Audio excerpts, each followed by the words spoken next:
Hey, what's up, everybody? It's Chiquita Reed with HerSpace On Cue. Today, I bring you an amazing guest, a woman with stories so powerful and transformational. She's learned so many lessons and took her life and trial and tribulations and turned them into gains. I introduce to you my second guest, Miss Brittney Record. Thank you so much for joining HerSpace On Cue. What did you think when I reached out to you? Like, hey, I want you to be on the show. I was super excited. Yeah. So I think the universe moves, like just always. Yeah. I've been wanting to do more like talking, more things like that. And so when you did that, I was like, first of all, I loved it when you posted it. I was like, oh, this is so dope, like so dope. And when you inboxed me, I was like, absolutely. Like, I'm a girl's girl. So anything I can do to support the girls, and you know, we have a history, so I'm all about it. Thank you so much for doing this with me. Yeah, you're so welcome. I told you before that when I first met you, it's probably, 3-4 years ago? It had to be. Yeah, like when I first met you, we were doing like a WC3D, like check-in therapy things for the students. And I'm like, I don't know, she just seems so interesting. I didn't know anything about you at that time, but I just felt like there was something intriguing about you. So anytime we had the opportunity to like talk and we all weren't like doing therapy, I was always like wanting to ask, well, what you think about this? Like, how's your kids? How is this? So, so I'm just so grateful for you to like say yes and be here. I was so excited. Thank you. Absolutely. Thank you. I love that. I love that. Absolutely. Okay. So can you start off just telling us a little bit, telling the guests about yourself, telling us about your childhood, wherever you want to start, because you have a really layered story. I'm like, so when we talked about it the first time, I'm like, okay, like, well, I'm just going to give you a brief overview of my life, and you can pick where you want to go. Okay, so originally from Detroit, grew up Detroit, born and raised in Detroit, not the suburbs. Okay, let's be very clear, east side of Detroit. Absolutely. It's funny because when the one time I did live in the suburbs, I was like, you didn't like it? I was like, I think I'm a real life city girl. I can't take it. Girl. So I come from a single parent family home. My mother did the work. My father had a really, really bad addiction problem. And that was just a tumultuous process where probably my trauma started, like I was telling you. He went from a $1 million man, literally, who was, I call him the first scammer. Like, the first scammer. He was like the first scammer, like back in the day. So he was, like, he would make checks and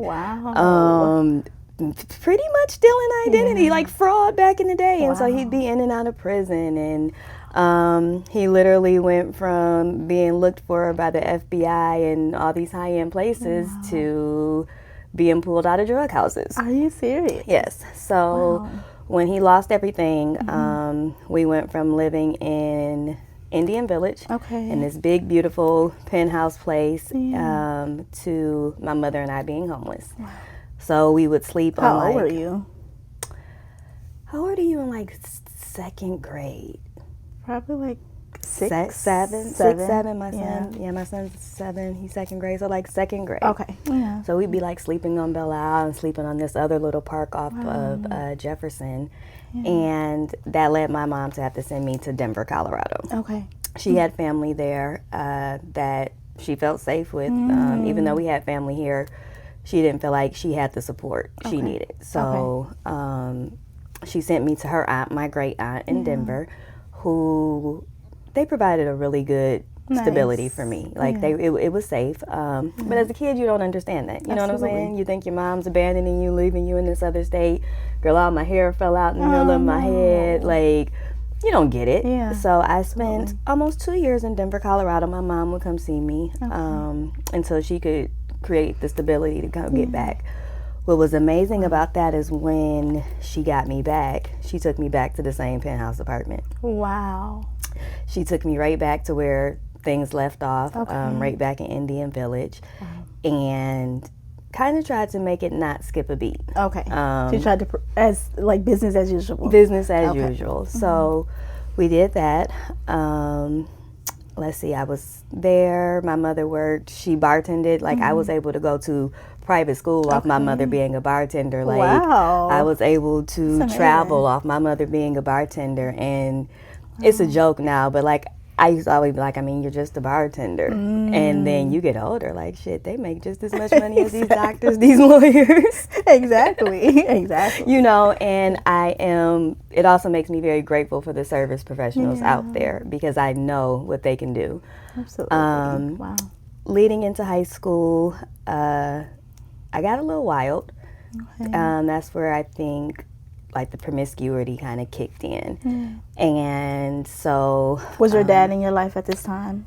Dad was always in and out. Okay. Dad was always in and out. But it became kind of toxic. Okay. As I got older, because of course you get this resentment towards Dad. You pick drugs over me because you don't understand. Absolutely. You don't understand it at that age, that it's an addiction, and you know, all of those things. Of course, being a therapist now, you get it. I get it, and it's a different, you know, perspective of it. So he was always in and out. Like, sometimes I'd talk to him on a regular, sometimes I wouldn't talk to him for months at a time. And then, you know, so he was never, I can't say it was ever like, oh, daddy, daddy, daddy. Like, I used to call him by his first name. Oh, wow. I did. I used to call him by his first name, and he'd be like, I'm your father. Yeah. Like, okay, Reggie. It didn't feel like it at that time. It just didn't. It just didn't. Like, he was cool, and it wasn't, but we just couldn't. Yeah. You weren't around enough for me to do all of that. I didn't understand it enough to respect it. I'll say that. Absolutely. And so, come end of junior year, I was pregnant. Wow. So I was 16. I had my first baby at 17. I hid my pregnancy from my mom. Shit, probably it was way too late. Wow, really? Like, I was probably like 7 months. Wow. And like, I was so small. Okay. And it was crazy. Like, the day after my mom found out, I woke up huge. Are you serious? Like, not a baby blow up. It was like the secret pop. Like, there's pictures of me in Miami pregnant, like with a swimsuit on, and you can't tell that you were pregnant. Wow. No. And so, of course, that was what very did your different. mom say? Oh my gosh. Oh my God. She lost her mind, of course. Of course, right? Yeah, you know what I mean? Like, because she's always already trying to provide for you, and you know, and then it's like, now we're providing for another. She's like, I'm doing all of this work, like, because I was supposed to go to college out of state. And wow. But what's crazy is I was supposed to go down to Louisiana, and I would have been down there when Hurricane Katrina happened. Yes. So maybe it was. Maybe, you know, I'm not going to say. Right. But, you know. Yeah, absolutely. So she put me out. Okay. And I had to go stay with my daughter's father. Okay. And he was staying with his mom. He was older.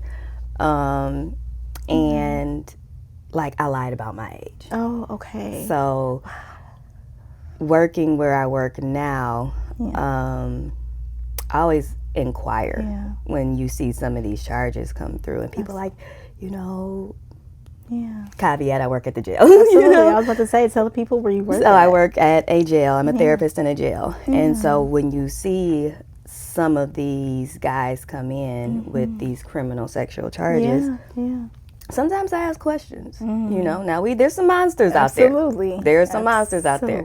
Yeah. There's also the girls that were like me, 15, 16 years old, saying I'm 18, 19, 20. Wow, absolutely. And so not realizing I can get somebody in trouble. Yeah. Because I'm a lying-ass little girl. Why did you choose to say you were 15, like you were a different age, you were older than you were? I think it was just the allure of being older. Okay. I think I just wanted to be grown so bad for whatever reason. Like, for whatever reason, not understanding that it is not fun. Like, absolutely. None of the stuff you thought you were going to do when you were grown are you for real doing. Like, absolutely, right. So I think the allure of older men, the allure, daddy issues. Yeah. That's what it boils down to. My daddy issues. I wanted to be grown, and I wanted to attract these men, and I wanted to be able to do the things the adults were doing. So, like, I've been going to the club since I was 15 years old. You know, like I had, after I got pregnant and had a baby, there was nothing else. Like it's a so like I'll never forget my kids' fathers. They were having a party at a club. I was 17, 18 years old. We'll never name the club or anybody else. But at this point, my mama like, hell, like what am I trying to stop you from now? She was able to call the club manager. He let me into the party. What? So like I've been, you know, that's probably why I don't go nowhere now. Like, so the allure, the party life, the attention, the being able to go and do this and that was always exciting to me, I guess. And so when my baby was about 6 months, not even 6 months old, like I had started messing up in school real bad. We weren't sure if I was gonna graduate because I'm laid up with my boo. Like, you know, anybody trying to go to school. So my mom was like, you know, hell no, like we not doing this. So I went back home.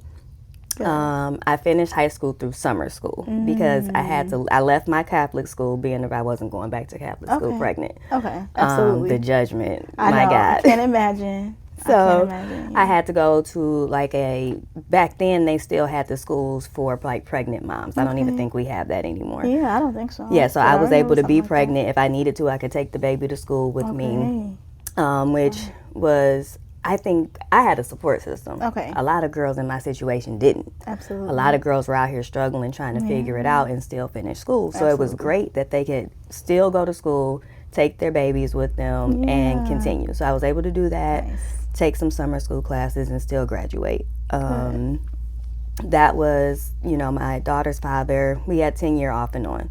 So we have 2 children together. I think that's where I was telling you, like, my lesson about picking a man that lacks motivation. Absolutely. Sorry, baby daddy, I love you. I love you, and we don't have any drama. We actually have a really good relationship. But through our 2 children, we had our second child when I was 22. Like I said, off and on. He, one of those, so intelligent. Like he's so smart, so smart. Like, and he just never had. I don't know if it was. I can't even say it was a support system. I don't think he was ever motivated to take his level of intelligence to the next level, where he could really, really, really be successful. And so that relationship is where I learned, like, I can't fall in love with potential. I can't settle for potential because potential is going to leave me stagnant. Absolutely. So you felt like he wasn't prospering in like his career or trying to do anything. Not correct. He was very okay with bare minimum. He was very okay with the basics. He wanted more. Absolutely. He, you know, would look online and things for more and all these elaborate things, but I don't think ever was able to have the motivation to make those things happen. Absolutely. You know how they say there's a borderline like between genius and insanity? I really think he struggles with that borderline. Like he's so smart in so many areas that he could never really pick something to focus on. He was trying to figure out the structure and like what I need to do and what area I need to go. That is overwhelming. Very overwhelming. I think that's how his mind has always operated. And so being older, becoming a therapist, I understand a little bit more. You know, and I can sympathize and empathize with him and still have a relationship because I understand just how he operates. So we don't have that drama and that this and that and like, have we had some ups and downs? Yes, but my children don't know baby mama, baby daddy drama. Absolutely. You know, like they don't understand that. Even when in my real marriage, because you know we had because we said you talk about the practice. You said your first marriage was the practice marriage. That was my practice marriage. So because things go in circles in my life, so I'm sorry if it's hard to keep up. No, it's okay. Yeah, no. After my children's father and I broke up the first time, I met life lesson of never be with someone for what they can do for you. So that life lesson was practice marriage. I call it the practice marriage because even though we were together off and on for several years, our marriage lasted less than a year. Wow. He was as I told you, he was a celebrity bodyguard, so I was able to travel young. Wow. I'm 20, 21 years old. I'm going to the Bahamas, and he's sending me and my friend to New York to hang out for a weekend, and I'm going to Vegas, and I'm going to all these concerts and backstage access and meeting all these people that people would die to meet. But he was a hoe. But it wasn't everything. You know what I mean? Like he got somebody pregnant. Okay. And this was before we got married. My dumbass. It's okay. We live and we learn. We live and we learn. So he got somebody pregnant, and I found out through the girl. The women's, our intuition is crazy. Before I found out about the pregnancy, like 2-3 days before, we were in the car, and I was like, "Is everything okay? Like, are we good?" He's like, "Yeah, baby, we good." Wow. 3 days later, get these weird private phone calls, but I've always missed them, so whatever. Me and him were together that whole day. We went to this wedding, we went to dinner, we watched a movie. He left to go to work because he got to go do the nighttime bodyguard stuff. So this phone rings private, maybe 4 minutes after he leaves. She's like, "Is this Brittney?" I'm like, "Yeah." "Who is this?" She was like, "I just wanted to let you know that guy such and such that drives the black truck, I'm pregnant with him, and I'm pregnant for his baby, and I'm due any day now." Girl, I fainted. I would have fainted too. I fainted. Brittney. Because how old were your kids at that time? I had only had my daughter. Okay. So she was 2, maybe 3. Okay. And how long had y'all been together at that time? At that point? Maybe a year. Okay. Maybe. Okay. I don't know, a year or 2. Because let's see, I met Leia when he was T-paid for a second birthday party. Oh. So so she was like 3, so maybe a year. Okay. And then I still, you get in this battle, this ego battle as women that we just don't fight with the woman. Okay, please don't. That's another, do not fight each other over these men. Be mad at him. Okay. I don't know what he's telling you. You don't know what he's telling me. Absolutely. Be mad at the man. We're not the ops. Yeah. Okay. If anything, we need to team up and shut this down. But absolutely. I didn't understand that then. So absolutely. I'm gonna prove something to you. You might be able to have a baby, but I'm gonna have the legalities on his ass. Wow. Okay. Yeah. We get married. We go to Vegas to get married. She calls me while I'm at the dinner with family and him and her. And she calls and this big explosive in front of all my family. Oh my God. It's so crazy. Nothing but God telling me, "Girl, if you don't get your butt on that plane and go back home." Why you doing this? But I did it. Okay. And so we got married. That's when we lived in the burbs and all that dumb stuff. And you just can't. I couldn't trust him, And it got to a point where I was like, I can't do this. Yeah. That's how me and my daughter's father ended up back together shortly after that, after the breakup with him. Okay. And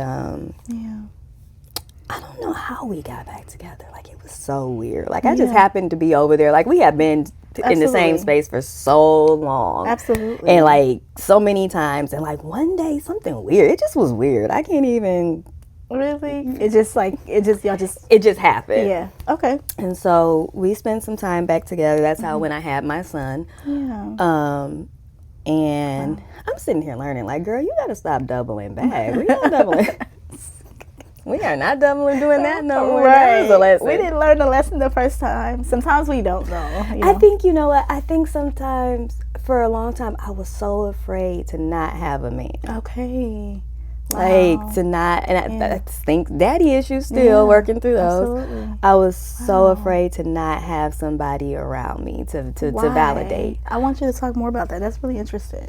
I think I needed validation. Okay. I think I needed validation from a man that I was enough. Oh, wow. Yeah, I could be enough, I could do enough. That you would love me no matter what. I really believe that. Probably something I'm still working through. Okay. Wow.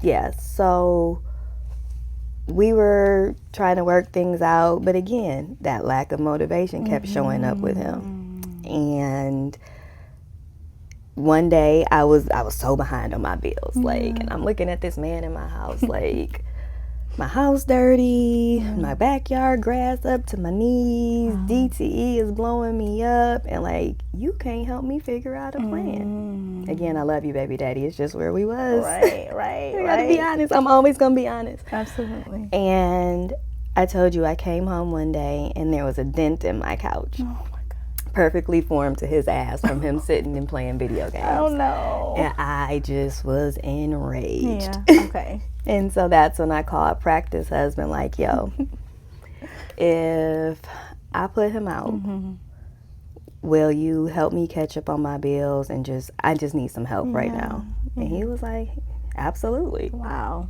So I think I ended up back with practice marriage for convenience. Okay. I needed help. Like, I lived in a house by myself. I needed that big ass DTE bill paid. I needed the rent paid. I needed the grass cut. Yeah. I just needed help. Like, and I knew that you would help me, and it was safe to ask for help. Absolutely. I love And that. so it just fell into a pattern. Like, I'm not even going to say the second time around, I was as committed as I was when we were in our marriage. Okay. I knew that I needed him there to play a role. Yeah. And so I played my position in that role to do what I needed to do. Absolutely. And being in that situation, he, again, you want to go here, go. You want to go there, go. Also, why he got the time to do the things he wanted to do. Right. But I was conscious of that in the second round. So, okay, I'm about to go have fun. Okay. That's how I met the real husband. Okay. Absolutely. I know people gonna watch this like, this girl is it's okay. crazy. No, but it's so relatable. I'm sure many people can understand what you're saying. You know what I'm saying? And that's why I don't have an issue telling my story, because I just want people to know, like, you're not the only one that's been on a ride. Yeah. So my then best friend was going on a trip she was messing with this guy. Okay. He was going on a guy's trip to Vegas. She's like, I'm gonna get a couple girls, we gonna come to Vegas. She was living in Atlanta, I was living in Detroit. She's like, come to Vegas. I'm like, I do not want to go to Vegas. Like, I wasn't feeling it. Yeah, absolutely. He like, go to Vegas, it's gonna be fun. Wow. Get to Vegas, one of the guys on the guy's trip from here. I met him, we connected, and we were married 6 months later. Wow. Okay. And this is real marriage. I was married to him for 10 years. We've been we've been separated 2 years now, legally divorced since last November. Okay. So we were married for 6 years. We got married after meeting in 6 months, and big adjustment. Yeah. Really? How so? Huge. You're trying to get to know somebody while being married. Absolutely. You don't know anybody in 6 months. You don't know the them for deep, real. dark. Yeah. Like, no, you know the surface level. You know the hopes, the dreams. You know all the cute fantasy stuff. We were trying to blend a family. I came with 2 kids. He came with 1. Navigating all of that. Wow.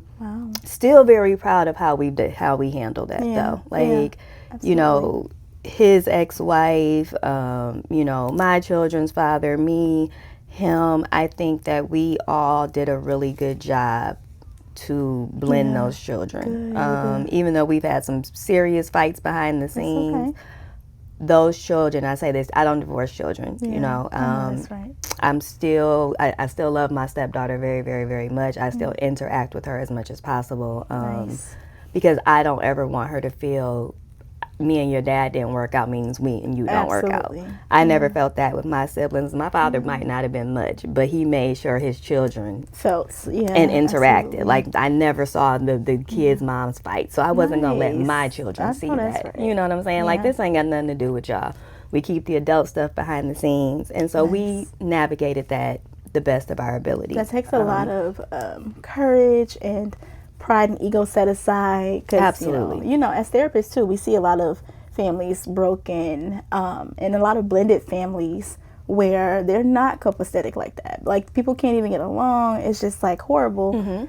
So it takes a lot of courage and pride and ego to be set aside in order to like blend a family. Absolutely. Wow. Absolutely. That's powerful. So I think it's so important.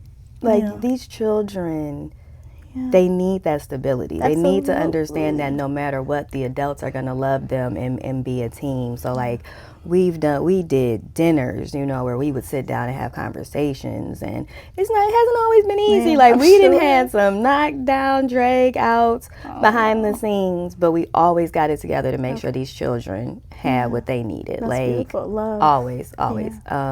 I was very serious about that. I was very serious that we don't do the word step around here. That's not your step sibling. You guys are siblings. I know, that's right. You guys are all equal. There is no any of that. Absolutely.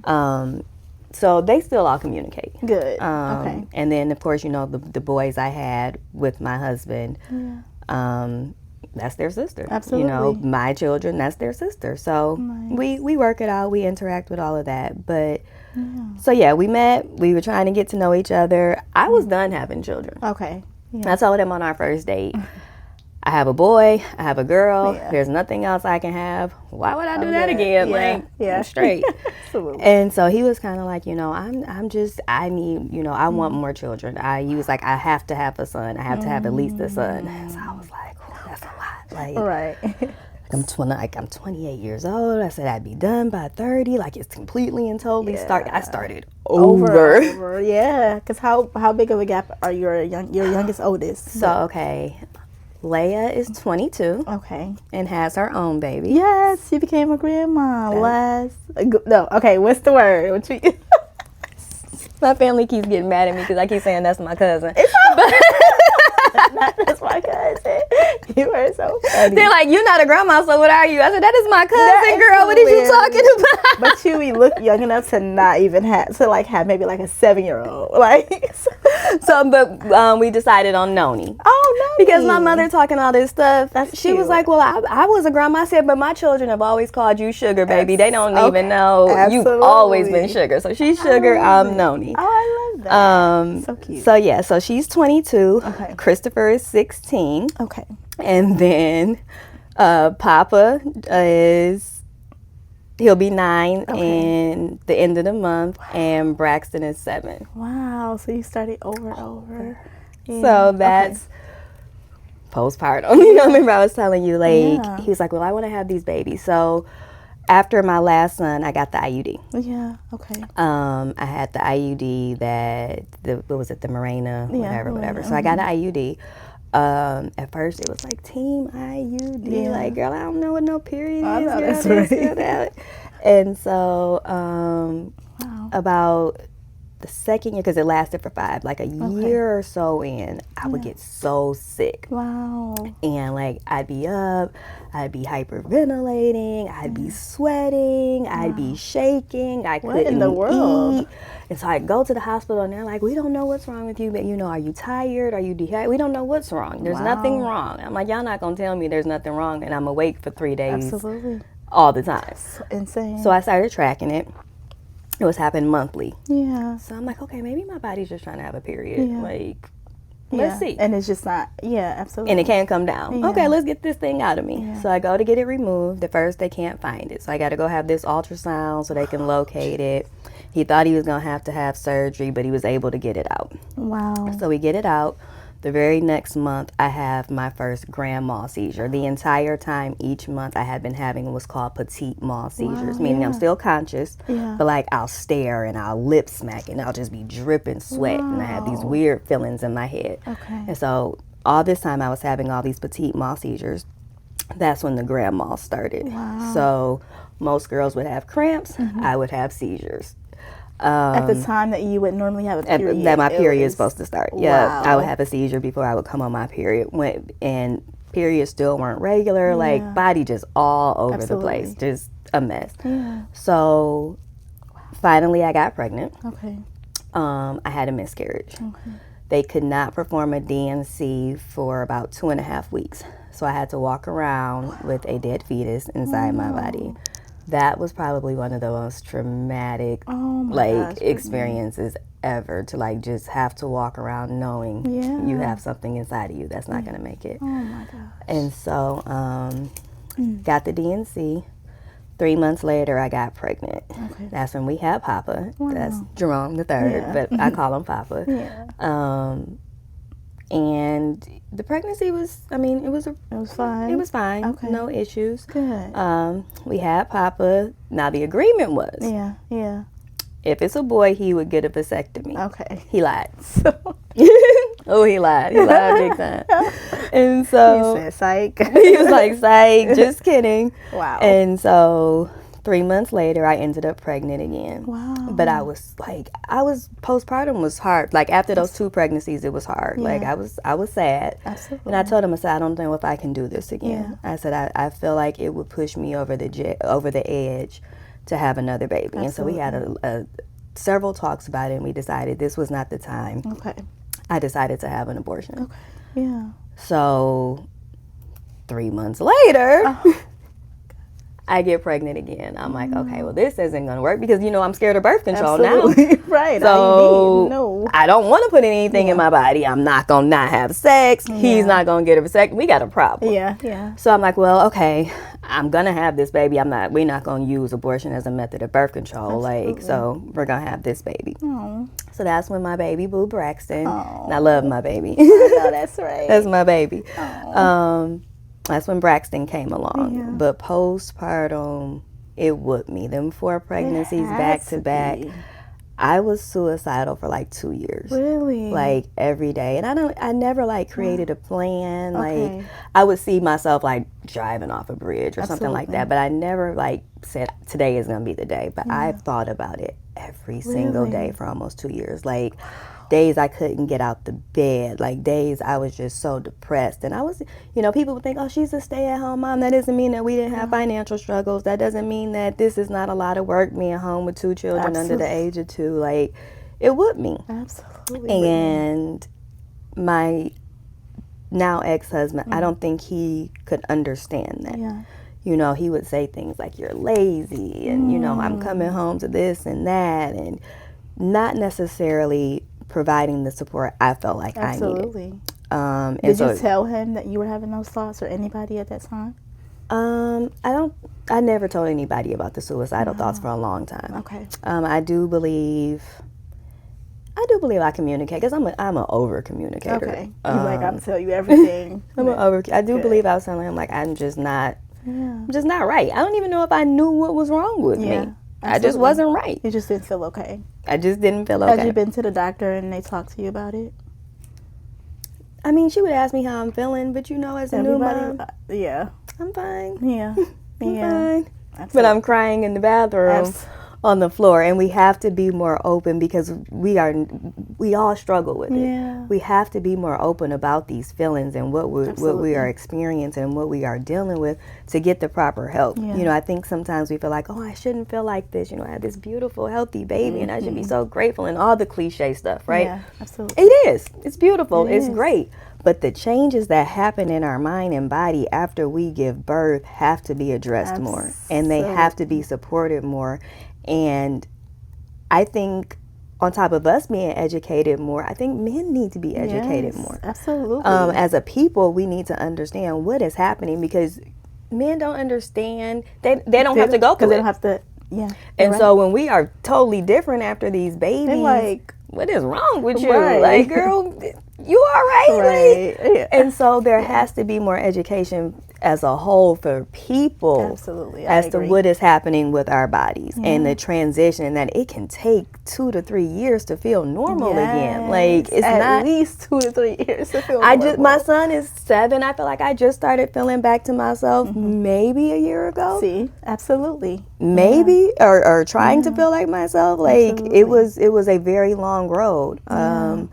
And so it was difficult. And I did not feel supported. Okay. And so coming out of that, I think, having somebody that I would argue with, and every time they would argue with me, telling me, I'm not this, I'm not that, they're done with me, it would be very difficult when he wasn't upset. And it's not like he walked around angry every day. Yeah. But when he got mad, that was his go-to. That's with it. I'm done with you. You ain't this, you ain't that, you blah, blah, blah. Yeah. And it became hard to accept his affection.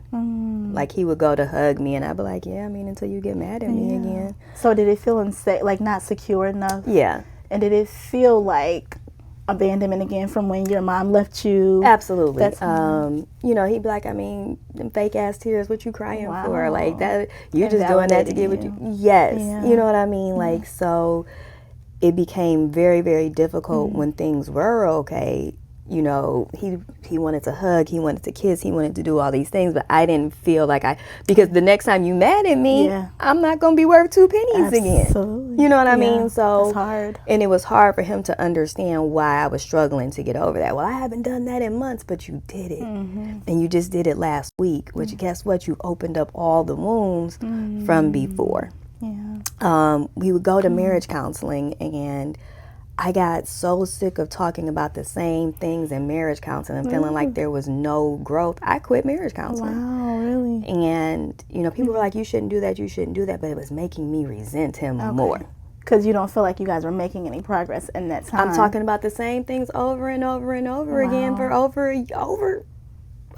2 years.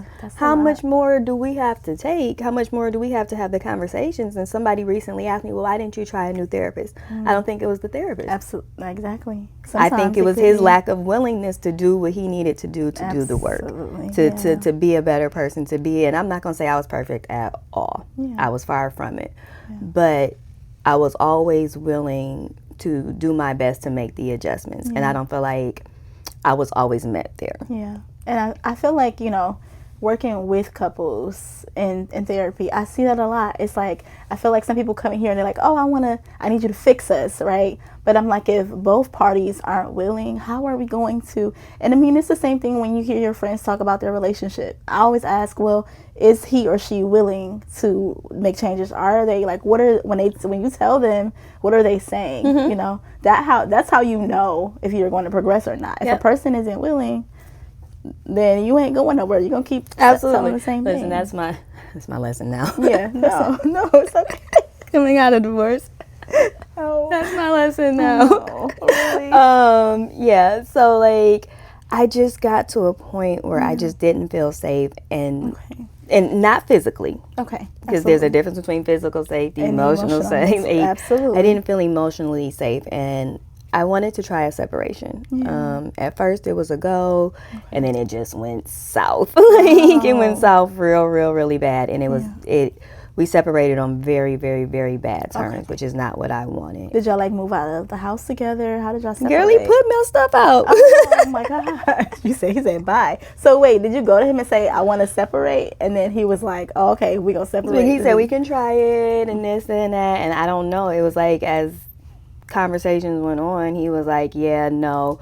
Wow. And he put my stuff out on the side of the house in front of the kids. And so that was, we're working through some things. We're in a better space now. Good. Nice. That's good to hear. But the divorce was very, very, very ugly. And that's coming with both of us having to do some forgiveness, wanting our children just to be healthy. Like that, I want my children to be mentally stable and know that no matter what, I love them, their dad loves them, and we are going to figure this out for them. During that process of being married to him, I went back to school. Okay. Nice. I went back to get my master's because I had got my undergrad when my son was younger. Okay. So I got my bachelor's in mass communications. Nice. I was able to do some cool production work. I worked for a couple of TV shows. Nice. But going through my own therapy journey made me realize I wanted to help other people. And so while I was married and being a stay-at-home mom, I went back and got my master's in clinical mental health. Going through that process, like, I love what we do, right? Yeah, absolutely. I really hope you don't get offended when I say this. I will not. I'm sure I won't, but absolutely. When I was going through school, I was like, I want to do something more, because I would be so bored in some of our classes, of course, and like our mock sessions and this and that. I was like, I want to work with a population of people. Like, I need more action. We'll go for it. So while I was finishing school, I was like, I either want to work in a jail or a hospital, Wow. I was a spin teacher for well over 10 years. I remember you were doing spin downtown, right? Okay. So I was a spin teacher. So one day, I had just finished school, and one of the sheriffs, a very high ranking sheriffs, happened to be in my spin class. Oh, nice. And at this time I was still married, and my husband knew him, and he was like, hey, you know, my wife just finished school, blah, blah, blah. He was like, you want to come work in the jail? I was like, absolutely. I was like, heck yeah. The next week I had the interview. I started probably a couple of weeks later. I remember when you told us that you were going to work in the jail. You were like, I'm so excited. And I'm like, oh my God. You're ready to like the jail? I was like, are you sure you're excited? He's like, yes. To this day, and I've been at the jail for a while now, to people today, they're like, you're not scared? Yeah. I'm like, scared of what? Right. Y'all, we walk around criminals all day, every day. The only reason I know they're criminals is because they got on the jail uniform. Like, you know what I mean? For the most part, they're excited to see me come in. They're excited to have somebody to just talk to for, even if it's 5 or 10 minutes. For the most part, they need the resources. So do I got to turn up sometimes? Yes, but that's like, a lot of therapists can't turn up in their sessions. So sometimes I get to go in there and neck roll and finger point and tell them what they're not going to do. That's right. It's exciting. But they also respect me a lot after that. Yeah, so there's been some guys where they didn't call me every bitch in the world and every this and that and F you and F that. But once I get back with them and let them know, I'm not intimidated by you. I don't care about none of this shit. The next time they're like, Miss Record. They like, oh, she set me straight. Like, wait, let me respect that. And I know a lot, and as crazy as this sounds, I had a situation recently where this guy was mad at me because I put him on suicide watch because he was doing suicidal things. What you want me to do? Right. That's what I. He walked up on me because I'll walk on the ward, but they're all out. Wow. Hey, y'all. And you're so small and petite, Brittney. You like, I don't care. I'm like, hey, everybody. But again. You can't show no fear in that situation, and as long as you go into it with respectful intentions, they're gonna respect you. And so the guy was walking up on me. He was mad because I put him on suicide watch, and he thought he was about to go off on me. And the closer he walked, all you saw was inmates start standing up. Oh my God! They're like, oh, I wish you would. You standing up one at a time, and I'm looking at the female officer. She kind of knew. I'm like, girl, you don't know you about to have a problem. Oh. So I'm watching him stand up, and you hear him as he walk up. You hear him, one of them say, "Who the F you talking to? You better back up." They're defending you. And I'm like, y'all, hold on. Yeah. So I asked the officer, and the whole time it was like this guy sitting behind me.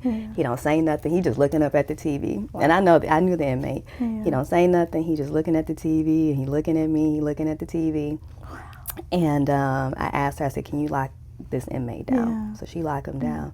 And you hear them, you don't have to lock him down. He ain't about to do nothing to her. Like, and so I talked to who I need to talk to. I'm getting done. So when I stand up, he said, Miss Record, you ain't have to do that. You know I wasn't about to let nobody mess with you. And he was calm. Like, he was so that's how you knew he was about that. Like, you know at that point. All right. But as I'm walking out, they like, you don't have to have nobody locked down. We ain't gonna let nothing happen to you. I said, that's not the point. I don't need y'all to get in any more trouble. Let me handle it. I said, but I love that y'all not gonna let nothing happen to me. That's right. I just had another incident, like very new officers. I'm like, y'all ain't been battle tested. I don't know if y'all can fight. Right. So there was something going on the ward, and they was like, we gotta lock everybody down. I'm like, that's not how I operate. That's not this and that. And they tested me. I said, I'm not being funny, y'all. I feel safer with them than I do with y'all. Really? I don't know y'all. I know him, and him. Not gonna let none of these fools. Absolutely. You know what I mean? So it's exciting. And I couldn't imagine, like, I would hate listening to me in therapy. Like, so I couldn't do it. And I'm grateful that I can come to the people that can do that. Because I would be in therapy like, girl, if you don't shut up. Like, what is wrong with you? No.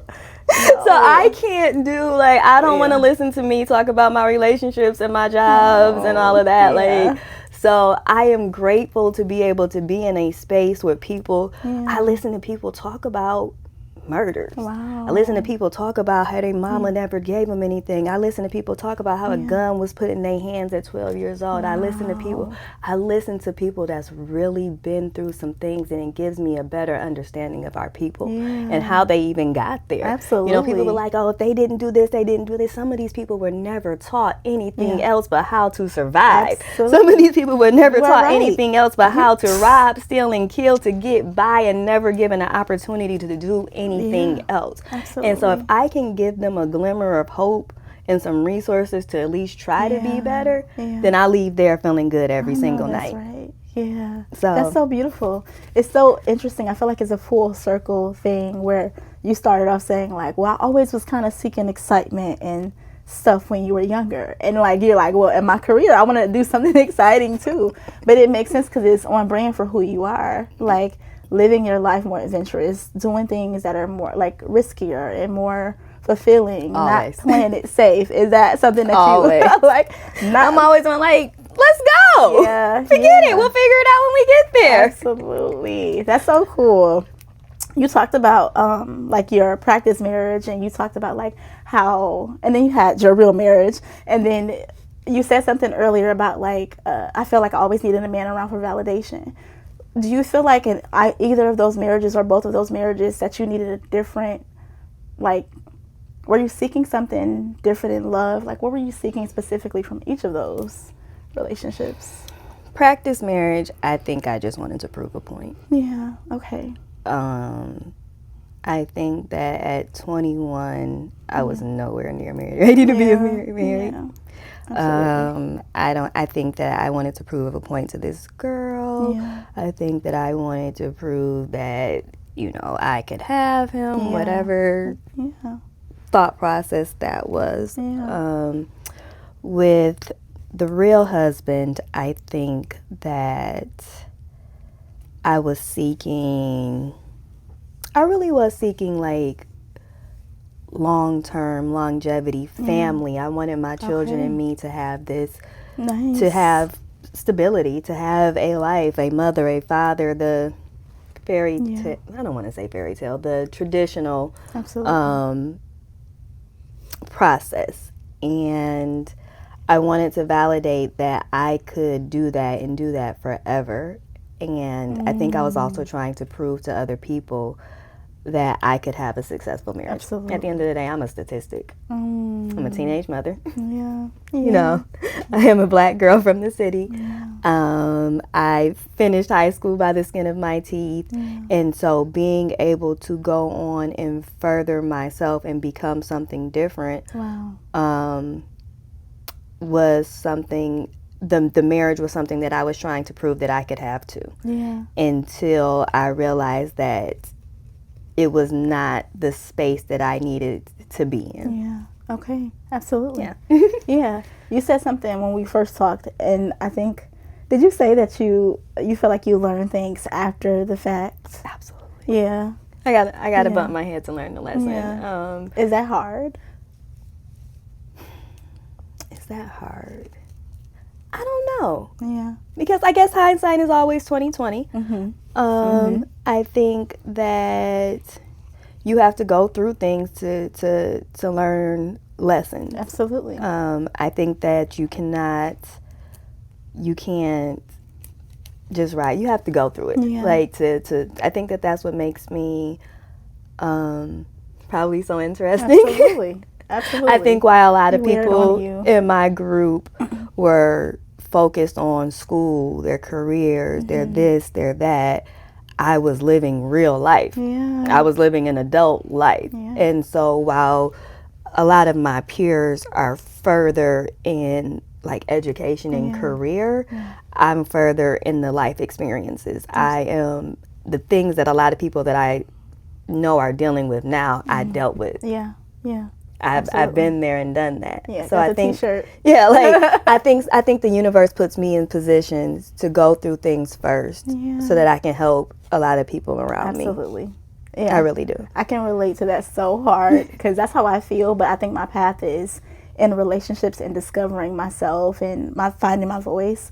But I can relate to that so hard. I do think that I have to go through things first, and then in order for me to teach other people. I used to say this when I was younger. I used to be like, well, I don't think that all of the things I go through is to punish me or for me. I really think that it's to teach me a lesson so that I can help somebody else. Absolutely. And then I ended up becoming a therapist and wanting to do work where I tell other people's stories. So I just feel like, just like for you, like the work that you do now is so amazing and it's so deep. It makes sense that you're in this position, and it makes sense of all the things that you've been through. I mean, not to be like, oh, well, okay, cool. It's nice to go through those things, but It was for a reason. Yeah, it was for a reason. I've been used on this journey for a reason.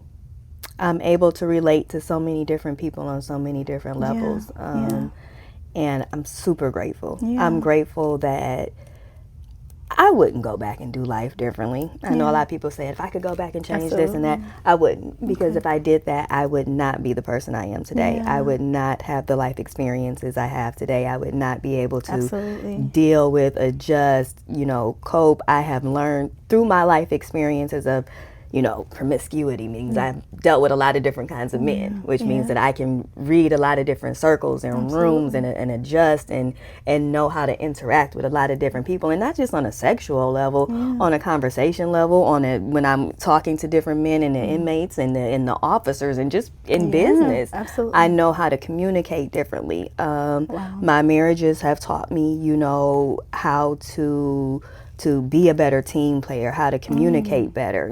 My being a mother has taught me patience. It has taught me, the value of genuine, authentic love, and even as they get older, the relationships. Because dealing with an adult child is different. Absolutely. I have to parent her different. Yeah, I'm sure. I'm more of an advice listener than a you do this, and so everything I've been through has prepared me just to grow and learn and to continue to adapt and adjust and be better, not only for myself but for others. Absolutely. Yeah. You talk about your past so effortlessly, so shamelessly, right? What would you what advice would you give to other women in order, to help them own their past and to not live in shame about things they've been through? I feel like we feel shame because of the judgment of others. I am not ashamed of anything I have gone through because it has allowed me to be a better person. And so when we are able to claim the things that we've been through, and when we do that for ourselves, nobody can, you can't use that against me. You can't use my past against me because I talk about it myself, because my past has empowered me, my past has made me stronger. And so when we look at it as a way to make us stronger instead of something that we are going to be judged about, it's a different perspective. We're not the only person going through the things we're going through. And if we're all more open and honest with ourselves, we could all probably help each other and support each other a little bit more. Yes. Oh my gosh. Just the confidence and the courage to tell your story, to say, hey, I've been through this, and it doesn't make me though. I can still feel confident, and it's led me to where I am now, and I feel proud of who I am now. Absolutely. I think a lot of people live in shame because they aren't proud of where they are right now, and they feel like all of those choices in the past has made them get here, so they can't see the power in it. And it's just really a perspective shift. Absolutely. It makes me stronger. Yeah, absolutely. Okay, I love that. Okay, we're almost done. I want to know, through all the things that you've been through, because you've been through a lot of different, you've lived many lives in one life. What has kept you grounded? How do you maintain and get to this point where you're confident, have this stronger sense of self? I can talk about my past. What keeps me grounded? Yeah. My mom. Nice. Yeah. My best friend. Okay. My children. Yeah. Therapy. Okay. Shout out to therapy. And just really trying to keep a positive mental state. I wake up every morning and, try to list what I'm grateful for and, try to, just really be positive. Does that happen every day? Nope. Yeah. But even when I wake up in a crappy mood, I just lay there and okay, I'm so grateful for this. I'm so grateful for that. This is going to be a good day. You can do this. I can do this. And just really trying to shape my perspective to be the best person I can be every day. Yeah, I love that. It's so positive. It seems like you start your days off with mindfulness and gratitude. Absolutely. I do my best. Yeah. I do my best. Of course. I have my little prayer corner and I light candles and I try to sage my house every Sunday to keep the energy clean and just really trying as I enter my 40s to stay to be as peaceful, to only attract peaceful environments, to not allow myself to live in uncertainty and lack of clarity, to no longer lower my value, my worth, or my requirements. You know, we talk about a list of things we want and need from another person. You know, my requirements, and we're talking about the bare minimum: honesty, communication, respect. Absolutely. You know, if the people in my life, because I'm not even going to put it on a relationship, if the people in my life can't do those things, learning to be okay with letting them go, and understanding that the people I need around me, even if that person is just myself right now, are going to be the people around me, and I'm not going to have to beg for the bare minimum of communication. The bare minimum. Okay, I absolutely, I resonate with that. And so you're going into your 40s. Whoop, whoop. Wait, like I heard the 40s is like you don't give a care. Like you just I'm so excited. Like what are you most excited about going into 40s? I just feel life changing already. So I will be 40 at the end of June. And so I already just feel like the boundaries coming into place. The okay, you want to do this, do this. You know, I dated someone after the marriage ended, and it's kind of like, you know, if you're not ready to meet me here, okay. You know, I'm no longer begging or pleading for the right people to be around me, and I am, for the first time in my life, perfectly okay figuring that shit out by myself. Like, and if you want to be around, great. You don't. Cool, right? Like, you know, everybody was like, I was planning this big trip to Jamaica, and like I was like, okay, you know, who's going? And you know, everybody going on a group trip, so it's time to put the deposit. Absolutely, there ain't nobody. And so for the longest, I was going by myself, and my mother was like, "You are not leaving the country by yourself." I was like, "Yes, girl, I am." So my mother and my aunt will be going with me, and like I'm excited because I feel like that might just be the piece we needed. We've all been through a lot this year, and like I am looking forward to like this. I'm gonna do a release ceremony on the ocean. I love that. Please, are you gonna record it? I'm gonna do a release ceremony on the ocean and just leave the drama of all of the hardcore life lessons I had to learn in my 30s behind. And I just plan on 40 being about peace and productivity. Ooh, that feels so good. I think it's such a blessing to be a person who learned from their lessons, right? And it seems like you very well have learned from all the things that you've been through. And again, your life is just probably beginning still, right? Like you have so much life ahead of you, but it's just beautiful to be in a space where you learn from what you've been through. It doesn't break you. It just makes you stronger, wiser, and it makes you be able to give and support other people. And I just think that's so beautiful. So what's next for you in this life, as far as you can see? I'm trying to decide if I am actually I'm thinking about going to get my doctorates. Okay. We don't know about that. He said we gonna see. We thinking about writing that dissertation, baby. Oh no. Okay. Yeah. We're gonna see. I definitely want to write a book. Nice. Yes, I want to do some more public speaking. I am excited to finally be in a place where I am not consistently worried about how I'm going to make things happen. And so I am focused on just being the best me. Okay. For the first time, I've been worried about somebody else and everybody else since I was 17 years old. And so to be able to, and that doesn't mean that I'm just, you know what I mean, but I don't have to worry about so many components, and I can, for the first time in my life, not be worried about bills and my mental health. I cannot be worried about my children and dinner and, the bills. And so I am just excited for balance. Yeah. Oh, I love it. Balance. I love it. Yeah.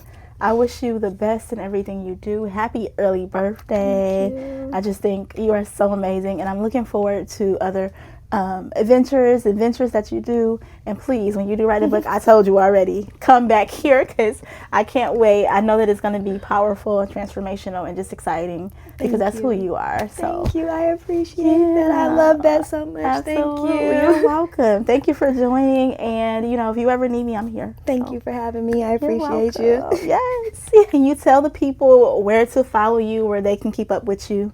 So on both Instagram and TikTok, I had to pull it up. I'm like, what's my name? And it's crazy because I'm very active. The Journey of Bee. So at TheJourneyOf and the letter B. Ooh, okay. Cool beans. Well, thank you so much. And if you guys want to stay connected with Brittney, you want to hear more of her story, go ahead and follow her on TikTok and Instagram. Okay. Peace out.